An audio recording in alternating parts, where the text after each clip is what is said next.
Hey guys, what's going on? Welcome back to a brand new video, and today we're going to be bringing you two tactics in one video. That is right, we're going to be breaking down Edin Terzic's 4141/4231. If you do like the tactics, be sure to leave a like, subscribe to the channel, and please also do turn on notifications. A little heads up, we are also now streaming on Twitch, so the link is now on the screen and in the description. Do come over sometime and say hi. Trust me, the chat is always popping, and it's a really good place to be. But let's go ahead and get into the first testing, which is going to be with a 4141. So, to make things clear then, we're going to have two tests with two different formations, giving us a total test amount of 4. Now, we're going to split this up. So with this one, we have got a Powerhouse and Dortmund, and with the other one, we've got Dortmund and sort of an underdog team. Now, the reason why we went with a Powerhouse for this one is because this is a lot more attacking one. This is the one you possibly switch to try and get a goal. This is the 4141, and it is a real goal scorer machine. Trust me with that one. But as you can see here, PSG absolutely dominated everything very comfortably as well. Obviously, French League champions, Champions League winners, Coupe de France and Trophy de Champion, and also didn't even concede too many goals. However, we did score 160. So, I mean, this is the real sellout point of this tactic. It scores so many goals going forward, and it's a ton of fun to use. And it literally, in my opinion, it causes any opposition struggles because it just, the way it attacks is absolutely ruthless. It really is. So we're going to look at some of this. We're going to go into the data hub more importantly and have a quick look. So we're looking at 4.21 goals per game, which is absolutely incredible, and only conceding 0.55, which again is absolutely ridiculous. So a good defensive display and a very good attacking display. Not bad pass completion either. We can't really complain. And in terms of the squad right now, we are going to have a little look. You can see here, you've got the likes of Kylian Mbappe. I know it is the French league again, but 100 goals over the season with 17 assists. You've got 39 for Neymar, 38 assists. Soler with 23 and 27, Messi with 23 and 26, Fabian with 18 and 5, Renato Sanchez with 17 and 21, Verratti with 5 and 13, and leaving some of the assisters down here, even Vitinha, 7 assists, 21 for Hakimi, 8 coming in here from Mendes as well. I mean, it really is a goal scorer masterpiece. There's tons of people getting involved with goals, loads of assisters, and this is exactly what we want to be seeing from a 4-1-4-1 tactic. And like I said, in my opinion, he does sometimes roll out with this from the start, but I personally would switch to this tactic in game if you're looking for a goal or going against a team you feel like you could pretty much comfortably beat and you just want to score some goals, because this one will definitely meet those standards and definitely get the job done. We then go over to Borussia Dortmund, obviously with the 4-1-4-1, and we are going to be testing with Dortmund twice this episode, because obviously it is around his or that manager's tactics, and it's only fair. But as you can see, we can still achieve massive things with a team that is not like a PSG, obviously making the Bundesliga look very comfortable in this season as well. Winning the Bundesliga and also the Pokal against Frankfurt in the final, we enjoyed a very impressive season over here in Germany, 118 goals scored and only 28 conceded, sorry. What you are going to see here is also how disciplined this tactic is. Actually, the best when it comes to yellow cards and 0 red cards as well. And the attendance is nice. That's nothing to do with us, though. But that is always nice to see. But overall, I mean, a very good season. You can't really complain. And in terms of the data hub, we're still going to be approaching. We're not at the 4-goal mark with this team, to be honest. We are still over the 3-goal mark, 3.47. So still a very high amount of goals to be scoring. And the conceded per game is still under 0.82, which is exactly what we want to be seeing as well. Pass completion actually higher with this team, which does surprise. It does surprise me and it doesn't, because, I mean, Jude Bellingham does make up a very big part of this midfield. But to partner that, obviously, with the goals per game and the conceded, I'm not going to be unhappy at all. And in terms of the squad, we will have a little look. So we're going to go by goals. A little bit of a drop-off because obviously, you know, we are missing Mbappe. But 47 goals out of Moukoko, 34 for Ademi, 31 for Royce, 15 for Brandt. Reina coming in also with 14, 12 for Modeste, 6, 5, 5. And the assisters... The assisters is really impressive, actually. We'll take this guy out of the picture, so ignore this guy's here. We've got 27, 26, 23, 15, that's him, 13, 12, and 10. So we are genuinely seeing a nice mixture of assisters as well as goal scorers. So it's a very similar pattern to PSG, but obviously stats aren't going to be as high because it is much more of a challenging division. And we're not even the best team in the division on paper. So do you know what? Overall, I say we're not the best team. At the moment in real life, we are the best team. But what I'm trying to say is, obviously, in this division, there are a lot more teams that can compete compared to the French league. So to be doing it consistently with a 4-1-4-1, which is purely very attacking, I am really impressed. And we're now going to go over to the 4-2-3-1 testing. and this is going to be with Borussia Dortmund. Now, the 4-2-3-1 is obviously the more sort of balanced, the one that you want to start your games with, the one which can seal out games, the one that can win games as well. As you can see here, absolutely incredible scenes from this one, but this is the one that you are going to start your games with, and the one which, in my opinion, is my personal favourite, because it just seems a little bit more balanced, and you might not score as many goals, but I just felt a lot more comfortable watching the team play. Now, as you can see, not as comfortable when it comes to winning the league, but still winning the league nevertheless. But the big difference here is we actually managed to win the Champions League over the Pocket, which I think is going to be something we're going to take. I mean, against Bayern Munich as well, which makes it even a little bit more sweeter. But you can see 114 goals scored, 29 conceded, 28 yellow cards, and 2 red cards. So a little bit more aggression with this one as well, I must say. But there are some significant tweaks from the 4-2-3-1 to the 4-1-4-1. So be sure to stick around for the full tactic breakdown, because there is going to be a lot of talking and a lot of things you need to pay attention to if you want to get the best out of these tactics. But overall, a very, very good season. In terms of the data hub, we're going to have a quick look. So we're still scoring over 3 goals a game, 3.35 goals per game. Conceded per game still sitting at 0.85. So I'm not going to complain at all with that. It's still a very good amount of goals per game and still way under a goal conceded, which is exactly what I love to have in my tactics. In terms of the squad then, we're going to go with the goals. So we're going to have 35 for Ademi, 33 from Royce, Makoko with 32, 11 for Bellingham, 10 for Modeste, 9 for Reina, Gittins coming in with 8 as well, Donny Marlin with 8. In terms of the assisters, we're going to have 23 for Ademi, 22 with Reina, Gittins with 21, very impressive, Royce with 19, 19 for Guerrejo, Jude Bellingham with 18, 7 for Bran, and 6 coming in for Wolf, and also a few other 4s and a couple of 3s. But overall, a very, very, very, very good season there, in my opinion. And what I love about this tactic is obviously, it just, like most 4-2-3-1s, you always feel comfortable with it. You go into the game, you don't really ever look too vulnerable at all. It's just a nice balanced tactic that gets the job done. And you partner this alongside that attacking option in the 4-1-4-1. You've got 2 tactics which should pretty much have an option to win you every single game. And then we went over and we tested with an underdog team, which I'm going to be honest, they do have some good players in their team. I'm going to be real. That is going to be with Hartlepool, and they are predicted to finish 22nd. But what we've done here is absolutely sensational. And again, it has been done by other people, so I'm not saying I'm the only one to do this, no way at all. But this is an incredible result. We managed to win the Sky Bet League 2, scoring 172 goals, conceding 40, which might seem high, but it's actually ranking us still the best in that category. And it is really, really good. I mean, we absolutely dominated this division, and we got off to a flying start as well. You cannot complain at all with this one. I mean, the data hub's going to talk for itself. 3.74 goals per game, conceded at 0.87 as well, so that is absolutely incredible scenes there.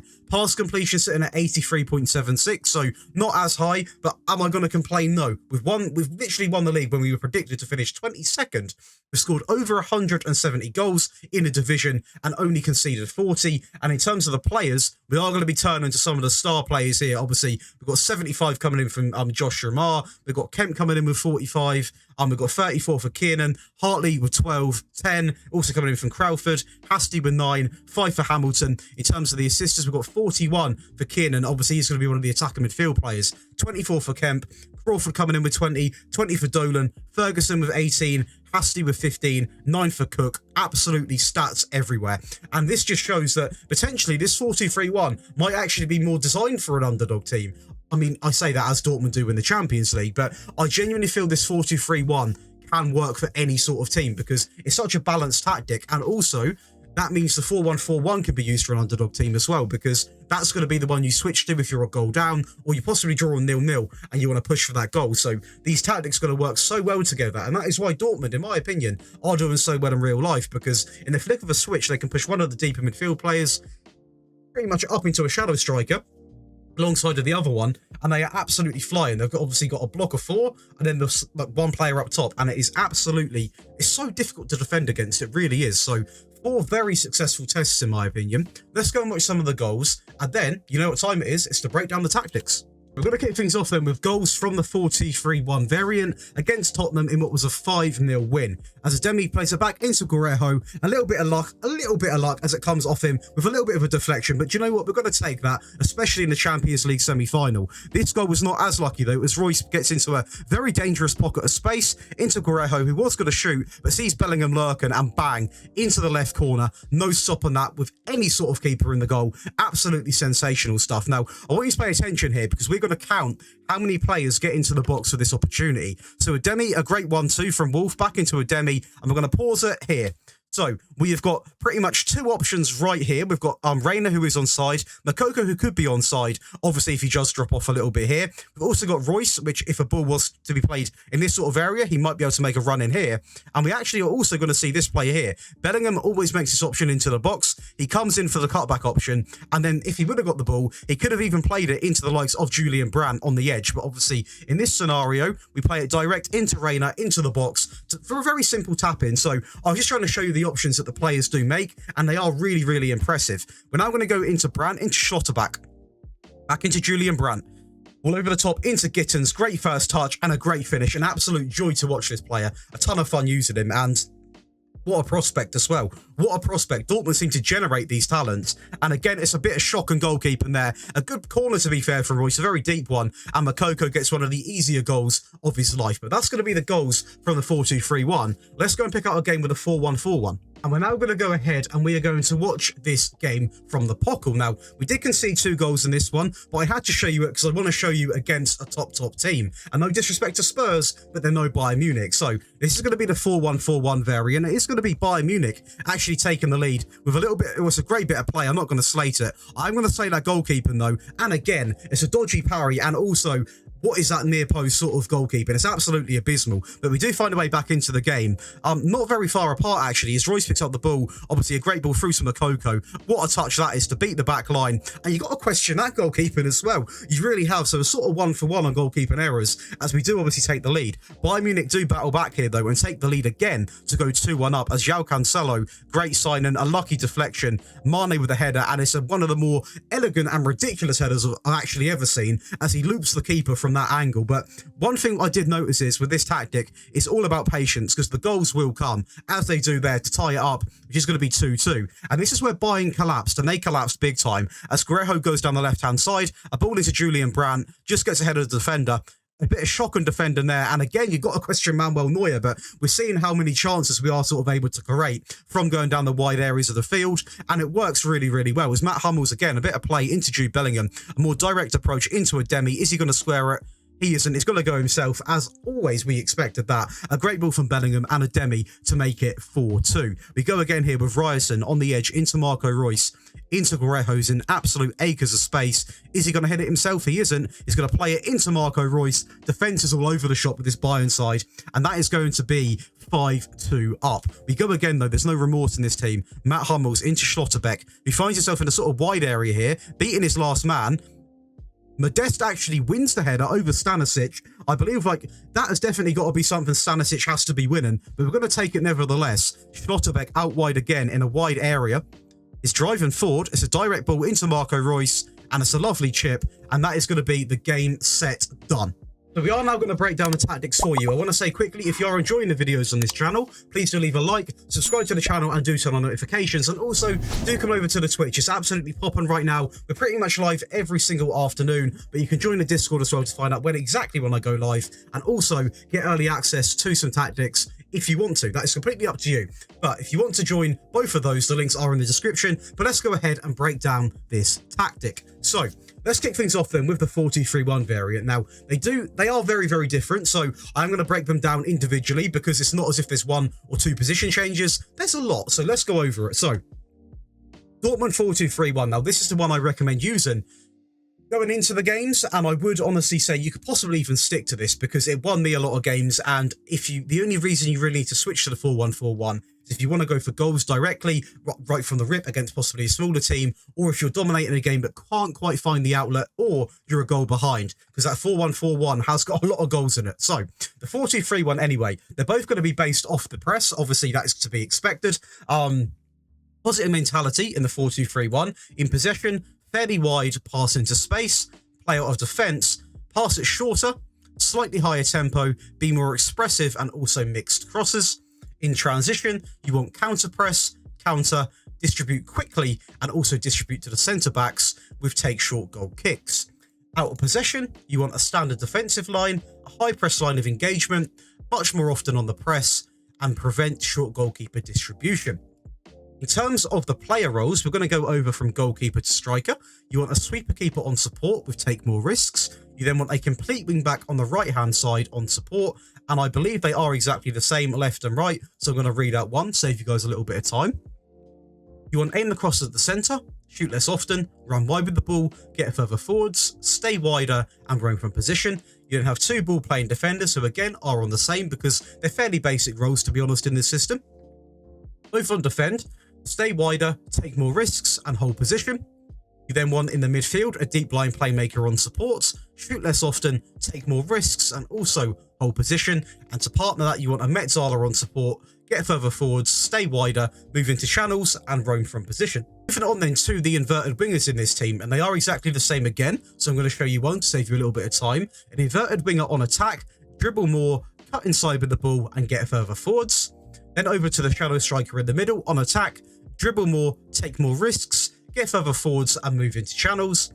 And that leaves us with the striker, the advanced forward on attack, on simply move into channels. Now, that is going to be the 4-2-3-1 version broke down.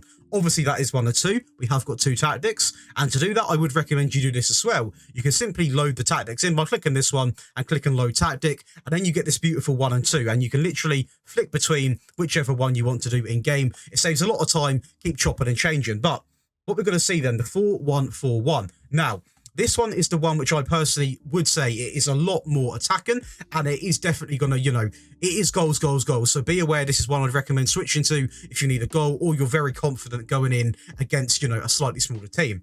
But it's going to be built off the press, again, a balanced mentality, because if I feel like on positive or attacking, it's just way too attacking. You're going to go way over the top, and you're going to leave yourself overly vulnerable at the back.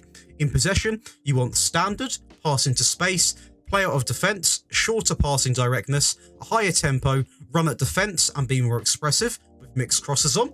In transition, you want counter press, counter, distribute quickly, distribute to the centre backs, and also take short goal kicks.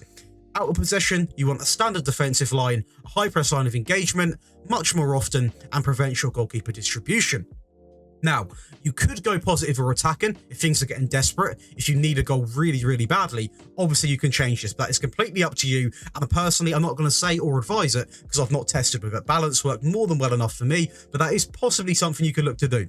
We're now going to go over to the player role. So, a sweeper keeper in goal on take more risks. We then have two fullbacks with a little bit more instructions on these ones, but they are going to be exactly the same. So, you want a complete wing back on support for both sides. Aim the cross at the centre, shoot less often, run wide, get further forwards, stay wider, and roam from position. We then have two ball playing defenders, and they are going to be on exactly the same, stay wider, take more risks, and hold position. Now, as I should have said with the first tactic as well, they need to be on stay wider because these fullbacks will get up the field, as we saw, I think, in the 4-2-3-1 highlights. They need to be on stay wider to cover this. Now, again, a deep line playmaker remains in the midfield, on support, on shoot less often, take more risks, and also hold position. And now this is going to be the 4 in the team. On the left-hand side, we're going to have an inverted winger, and also it's exactly the same on the right. So again, I'm going to show you one. You want them both on attack, aim the crosses at the centre, stay wider, dribble more, cut inside with the ball, and get further forwards. And then we go on to the shadow striker. On attack, dribble more, take more risks, get further forwards, and move into channels. And then we have a support player because he will come down here and he will sort of drop back and obviously pick up the ball. And that helps out a lot. It makes a lot less errors come from this player here because this player will come down and sort of receive the ball. So I would recommend keeping one of these roles on support.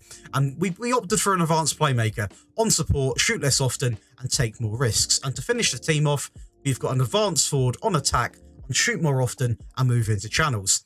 And they're going to be the two tactics broken down. They worked an absolute treat, and I feel like combining obviously this 4-2-3-1 with the 4-1-4-1 left me in very few situations which I wasn't able to at least win the game, if not get a point at least. And it really worked really well across the 4 saves we've done. If you guys have enjoyed it, then do let me know how you get on in the comments. I want a little something added we're going to add to this video, a little something, because I must say this support has been absolutely crazy. So I want to take a quick moment to thank my first ever Patreon on the channel. It does genuinely mean a lot. This person has contributed to the channel and it really does help. He's unlocked several perks, including priority in tactic requests. I actually will tweak his tactics or go over his tactics. It helps out a lot. This was something I never planned on doing, but the channel has gone down an absolutely incredible path where I need something that can give priority to people that obviously wish to support the channel, because we have over about sort of 30 to 40 tactic requests. So I feel like it's only fair to obviously prioritize the people that wish to contribute to the channel and help me out as a creator. Again, this is not expected or required, and I hope you guys don't get angry at me for doing this, but obviously it gives me an opportunity to give back by obviously giving you guys a little bit of priority in some scenarios, and also I'm going to be doing giveaways on there as well. So if it's something you're interested in, the link is in the description, but it's not 100% required at all. It's completely optional. You guys just liking the video, being here means more than enough anyway. But I want to thank him personally because that means a lot. It really does. But that sort of note off the table, sorry, that is going to be the end of the video. If you guys have enjoyed it, be sure to leave a like, subscribe to the channel, turn on notifications, and I will see you in the next one.